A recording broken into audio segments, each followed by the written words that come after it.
Құрметті оқырмандар, бүгін біз сіздермен бірге өте дәмді болып шығатын сазан балығын қуырамыз. Бізбен бірге болыңыз. Осындай көп мөлшерде май қажет. Ол үшін бізге ұн қажет. Ұнға әбден аунатылғаннан кейін қызып тұрған майымызға салатын боламыз.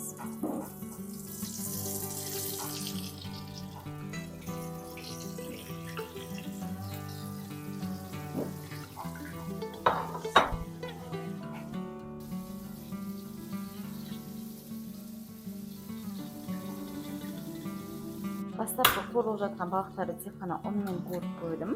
Ал енді қазір жұмыртқамен одан кейін ұнға аунатып пісіп көретін боламыз.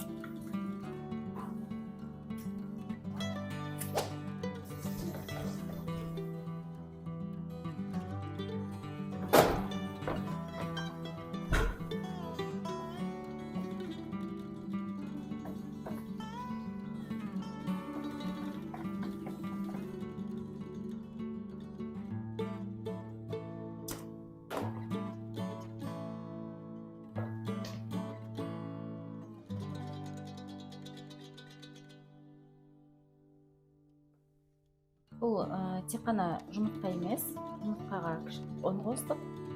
Және де кішкене қоюлау болса, кішкене ғана су қосуға болады. Осымен маса.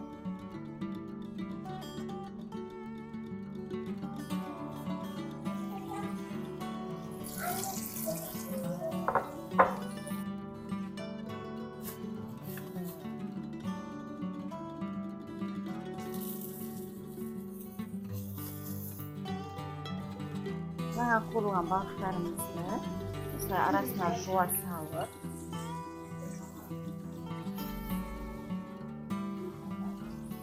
тұрып қоямыз ыстықтай күйінде.